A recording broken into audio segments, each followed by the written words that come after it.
What is going on, everybody? Welcome back to the channel. Last night was Disney's D23, where Marvel revealed a lot of new footage, a lot of new trailers, and we're going to break down some of these big moments that happened at D23, the most important parts that you need to know. Now, earlier today, we did post a Fantastic Four trailer breakdown, but they removed that due to copyright. So we're going to be careful in this video and not show too much, but be sure that you know everything that happened and get a look at all of the great things that they showed. Primarily with Captain America Brave New World, we got a new trailer for that. They also showed a lot of new footage for Daredevil Born Again. They actually gave us a trailer for that as well, not released to the public yet. And then they did a trailer for Ironheart. And I think most people have seen by now, they did show the same footage that they showed at SDCC for the Fantastic Four, but we had a lot better look at it. It was a lot better quality. Again, unfortunately, my video breaking it down, showing footage got taken down, but we'll definitely talk about what you need to know of what was shown. And let's start with Captain America Brave New World, because no doubt a lot of you have probably seen the new images of Harrison Ford's Red Hulk. And it seems like there might be a little bit of a twist with Red Hulk in Captain America Brave New World. It doesn't seem like he's ultimately going to be a villain 100% in this movie. Like, he sort of sits in a gray area. And that does mimic what happens in the comics. When he starts off, he is first sort of a villain, but then he goes on to actually be good. And I think that's what we're actually going to end up seeing in Captain America Brave New World, and maybe even later on down the line. I mean, in theory, you have Harrison Ford now in the MCU. You don't want him to be a one and done, although they have done that with many very famous people. But Red Hulk is such a huge character, and Thunderbolt Ross has been such a huge character, we'd hope they'd stick around even after this movie. But in this particular scene where the Red Hulk comes out of President Ross, it seems like he's going to give a speech and he ends up getting attacked. The Secret Service is all over President Ross. He seems super flustered, but you can tell the look on his face, like he's getting angry. There is a chance that he might have been shot. We can see him fall to the ground, but we know that he's most likely falling to the ground because he's trying to control the Hulk. He's trying not to let Red Hulk out. And since this is a press conference, show the whole world that he is in fact a Hulk. And in this moment, you can actually see Sam Wilson's Captain America holding up his shield. So it does look like there was some sort of attack, probably some shooting, somebody trying to kill the president of the United States. But since he of course has the serum inside of him, he doesn't die, he doesn't really get hurt, he just turns into the Hulk because he's so angry. Which is why I say he might not be 100% a villain. He's obviously doing some bad things, like still experimenting with super soldier serum, trying to create new super soldiers. As far as why he has injected himself with the serum himself, we have heard that he actually at some point in time either had or has during the movie a heart attack. And in order to kind of save himself, he injects himself with the serum. That's not confirmed, that's just a rumor going around, but I wouldn't be surprised if that is what actually happens, because you have to think, why would he inject himself with the serum? He's been experimenting with the serum on other people for a very long time, like years and years and years. He has seen what it's done to other people. He has seen the harm that has come from it. So the only reason he would try to inject himself with it is to try and survive something that is going to kill him. And it ends up working out, because it does seem like he gets attacked here, and the Hulk coming out could be what saves him. But then of course everybody now knows the president of the United States is a Hulk. And I think this might be where we get a fight between him and Sam. But also keep in mind, there are two other villains in this movie. We have the leader, who I do believe is going to be behind everything, both trying to kill Sam and also trying to kill President Ross. Then we have Giancarlo Esposito's character, who was revealed officially at San Diego Comic-Con to be the king of the Serpent Society, Sidewinder. So he's with the Serpent Society, he's in charge of the Serpent Society, and he's going to be another villain in this film as well, who we believe will be sticking around for a decent amount of time in the MCU, because Giancarlo Esposito stated several times that he just doesn't want to jump into the MCU and play any old character that could be one and done in a movie, but he wants to play a character that has significance that will stick around for a bit. It's also been revealed that they are introducing adamantium in the film, and that is a really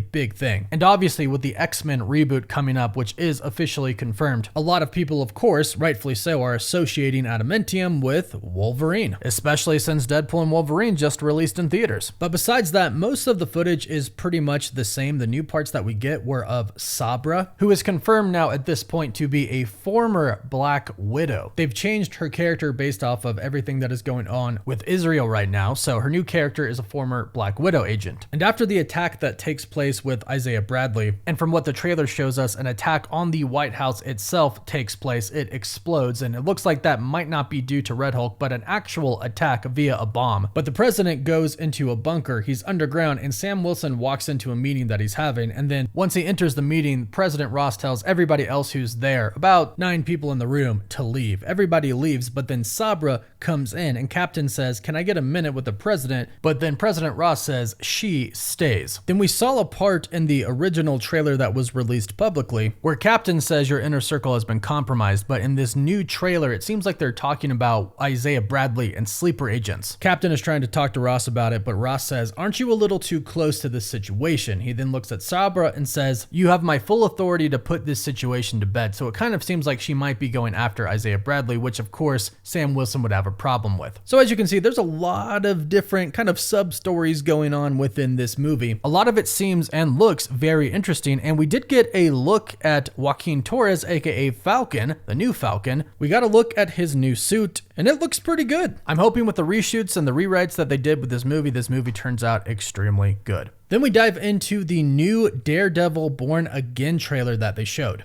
But first, I want to talk to you about a game that I really never thought twice about. I used to think it was pretty generic. I used to think it was pay to win, but now I've actually come to enjoy it quite a bit. And if you've been following the channel, you probably already know that I played this game. We're talking about Raid Shadow Legends, the sponsors of today's video. And a lot of people think that this game is a time grinder, but it is not. It actually has an auto battle mode, which saves a ton of time and is something that I really enjoy about it. Again, a lot of people think it's pay to win. I thought so myself, but there is so much content in this game. There is so much free content to be played. You can have a ton of fun for free. And it really is challenging and has so much you can do. They have 800 plus champions, 16 factions, 1 million plus builds, 30 plus bosses, and they constantly do updates every month. Plus you can play cross-platform and play with your friends and family in your own clan. So to start playing, click the link in the description or scan my QR code to get insane bonuses available only via my link. You'll immediately get a huge starter pack with an epic champion, Tyrell, from the High Elves faction. And many people believe that Tyrell is the very best epic that you can get. Plus you get another starter pack after reaching level 25 that includes an epic Rector Drath, one of the strongest support epics. So hit the link or scan the QR code and find me under my name, Cosmic Warren, and join my clan, Cosmic Wonders. Now with the Daredevil Born Again footage, I can say that fans who were a fan of the Netflix series are probably going to be pretty excited and satisfied with the overall feel and look of Daredevil Born Again. Like, it does really give off the same Netflix vibes that the old show had. The trailer's pretty interesting and it focuses on some key components, including Muse, White Tiger, Kingpin, and it even shows us John Bernthal returning as Frank Castle, aka the Punisher. They also do show Bullseye in this as well. Now, what's interesting about this is that it's edited in a certain way to where most of the trailer throughout the entire thing, we hear a conversation between Daredevil and Kingpin. The two of them are sitting at a diner and they're in this weird situation now where they kind of have to work together / they can't get rid of each other. Because if you remember from the post-credit from Echo, Kingpin at some point in time during Daredevil Born Again will begin to run for mayor, and then at another point in time during the show, he will be elected as mayor. So he might already be mayor in this scene right here where Daredevil is talking to him at the diner, which makes it obviously very hard for Matt Murdock and Daredevil to take out Kingpin, because then you would be killing the mayor of New York City. You can't exactly just do that. But also at the same time, Kingpin does know Matt Murdock is Daredevil and he knows that he has a lot of dirt on him. So Kingpin can't exactly just take him out. But because of Muse, I believe that they are trying to work together to take him down, because we learned from this trailer that Muse throughout the entire thing is painting murals of Kingpin, which is what he does in the comics. There's even one that is extremely comic accurate. So Muse is kind of meant to be the main villain here, because we know Kingpin is going to be in the next Spider-Man movie as well. And he's sort of the new big bad for the street level side of the MCU, so he's not going down in this show. Plus, we already know it's been confirmed that we are already getting a season 2 for this. Maybe Kingpin will be more of the primary villain then. But for now, I think Muse is supposed to be kind of the main villain. And since Muse wants to kill Kingpin, and since Muse is kind of just killing in general in New York City, he has now become an enemy of both Daredevil and Kingpin. So it's kind of like Daredevil and Kingpin both have the same enemy now, so they're gonna work together to try and take that person out. But what is extremely interesting is the conversation that they are having. Matt Murdock says that the city is, as it's always been, out for blood. Daredevil says the city can't go unchecked, but then Kingpin says sometimes peace needs to be broken. Chaos must reign. But we get a really cool line where Matt Murdock says right to Kingpin,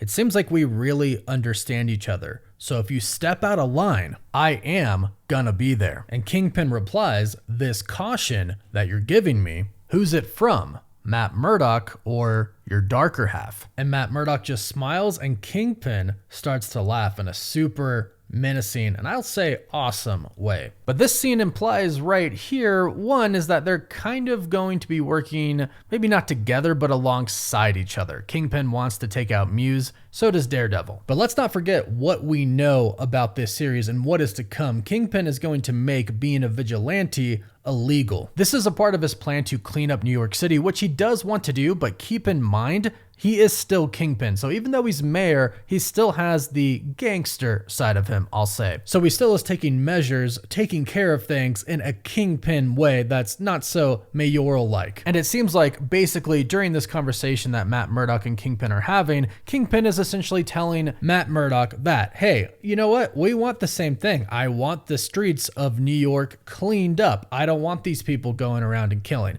But at the same time, it's kind of like, I just want my guys kind of ruling the street, you know, because he's still the mayor, but he's still keeping that mafia side of him. So it seems like the two of them are like, hey, yeah, let's clean up all of the bad guys together. My guys are involved, but hey, we're going to do it to where the streets are, you know, clean. And this is where Matt Murdock says, okay, we both kind of want the same thing. We both understand each other. But if you are the Kingpin that I know you are, and you go back to doing all the bad things that you used to do, I'm going to be there. Daredevil is gonna be there. But it's interesting that Kingpin says, you know, who's telling me this caution? Is it Matt Murdock, the lawyer? Are you going to try and lock me up? Are you going to reveal all that you know about me and try to put me in jail? Or is Daredevil gonna come and we're gonna fight again? Because remember, in the Netflix series, when they were fighting, Kingpin does rip the mask off of Daredevil and he does see that he's Matt Murdock. So of course he knows. So it's a really cool conversation and it's a really interesting concept to introduce in this series. Now we do get a lot of scenes of White Tiger both in prison and then out in his costume. We even see a scene where he seems to be fighting people on a subway. It looks like he might kill somebody. That's how he ends up in jail. Then he gets out, dons the White Tiger costume, and probably tries to help clean up the city in his own way. The whole overall theme of this trailer is that the city, New York, is really just in bad shape. They even show Bullseye. He's being escorted in what looks to be a prison facility by a bunch of security guards around him. Just kind of showing you, hey, Bullseye will be back for this. Not too much revealed about him though. But we do have Frank Castle seemingly attacking Matt, not knowing at first who he is. And we hear Matt yell, Frank, Frank, and then Frank stops, but he has a hatchet in his hand and Matt says, can you put it down? Now, I don't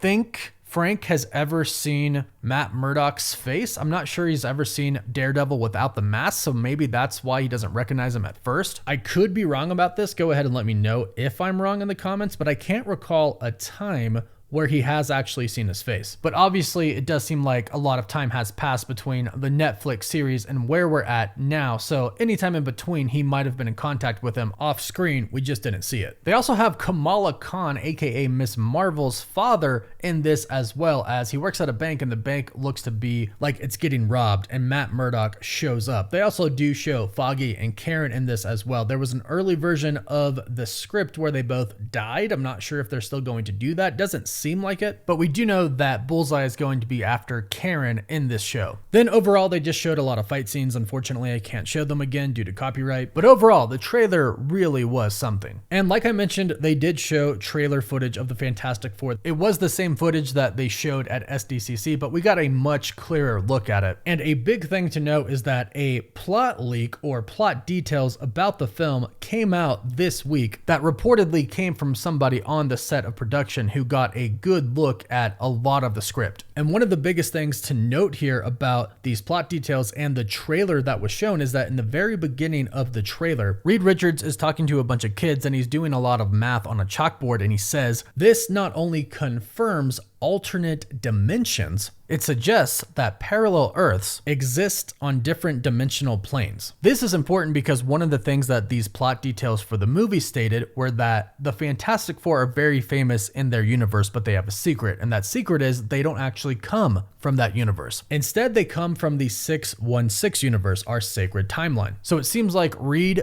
figures all of this out. They go to experiment and they get sucked into either the negative zone or the quantum realm, and they end up in a different universe. So that's a big reveal about the movie. The Fantastic Four are in another universe and will try at one point in time to get back to the sacred timeline. Now, they did release a new Agatha trailer and they did show us a little bit about the Ironheart trailer, but I'm going to break those down in separate videos because Agatha is right around the corner and there's a lot currently developing with the Ironheart series that we'll talk about as well. So in the meantime, be sure to subscribe to the channel and hit that notification bell so you don't miss out on any of the upcoming videos. Please like the video and let us know what you think about everything that was shown at D23. What do you think of Red Hulk? Let us know. You can find us on Apple Podcasts, Spotify, Instagram, Twitter, and Facebook. And as always, thank you all so much for watching. Woof woof.